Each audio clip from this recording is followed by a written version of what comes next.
얼마 전 심심한 사과가 인터넷 세상에서 뜨거운 화두였지요. 한 웹툰 작가 사인회를 기획한 주최 측이 심심한 사과의 말씀을 드린다, 이런 공지문을 게재한 게 발단이 되었습니다. 트위터에는 하나도 안 심심한데 무슨 말을 하냐? 이런 트윗이 쏟아졌어요. 사람들이 마음의 표현 정도가 매우 깊고 간절하다라는 뜻의 심심함을 하는 일이 없어서 지루하다라는 심심함으로 오해한 겁니다. 비슷한 일은 2020년에도 있었어요. 명절 연휴를 언급한 언론 헤드라인에 사흘이라는 단어가 있었는데 일부 사람들이 사흘을 4일이라고 착각한 겁니다. 그들은 3일 연휴를 왜 사흘 연휴라고 썼느냐고 비난했는데요. 나중에 자신들이 실수했다는 걸 알게 되자 이번에는 왜 굳이 낯선 단어를 쓰느냐 이러면서 또다시 언론사를 비난했습니다. 이런 일은 우리 주변에 자주 나타나죠. 상당수의 중학생들이 개편하다라는 단어의 뜻을 개편하다, 즉 정말 편하다로 잘못 알고 있습니다. 이 밖에 대관절은 큰 관절, 샌님은 선생님의 줄임말, 고지식하다는 지식이 참 많다 등으로 잘못 아는 중학생도 많습니다. 한글을 모르는 한국인이 등장하는 가장 큰 이유는 독서의 부족, 문해력의 감소에 있다는 게 다수의 의견이지요. 한자 교육이 줄어든 것을 원인으로 지목하는 사람도 있습니다. 하지만 한자를 모르고 한글로만 글을 읽더라도 수준 높은 어휘력을 갖추는 데는 큰 문제가 없지요. 문맥에서 단어가 어떻게 쓰이는지 아는 데는 국어 사전만으로도 충분하고 글을 많이 읽다 보면 사전 없이도 어휘를 파악할 수 있기 때문입니다. 그래서 심심한 사과 논란의 진짜 문제는 문해력 부족이나 한자 교육의 약화가 아닙니다.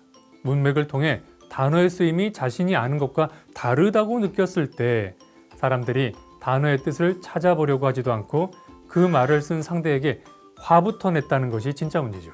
그들에게 없었던 것은 문해력이 아니라 문해의 의지 그 자체였나 봅니다. 자신이 한글을 잘 알고 있다고 착각하는 사람들은 낯선 한글을 읽고 이해하려는 노력조차 하지 않습니다. 청소년들의 문해력과 문해 의지가 부족하다는 사실은 걱정스러운 현상입니다.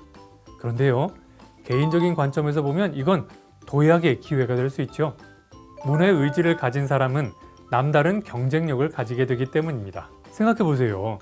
남들보다 많은 지식을 갖는 거 쉽지 않습니다.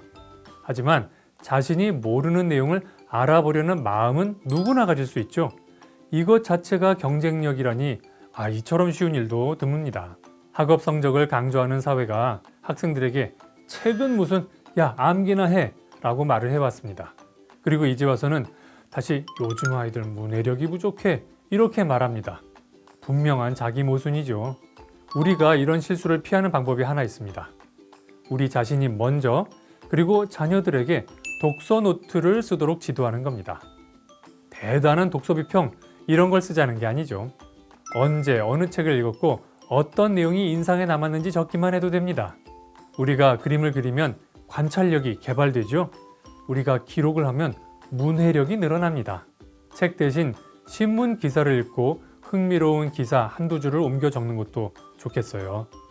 유튜브를 시청한 후에 새롭게 얻은 지식과 소감을 적는 것도 좋겠습니다. 중요한 것은 새로 배운 것을 잊기 전에 적는 겁니다. 구슬이 서말이라도 꿰어야 보배라는 말 아시죠? 주기적으로 노트를 보면서 자신이 요즘 배우고 있는 것이 무엇인지 알아보는 것이 좋습니다.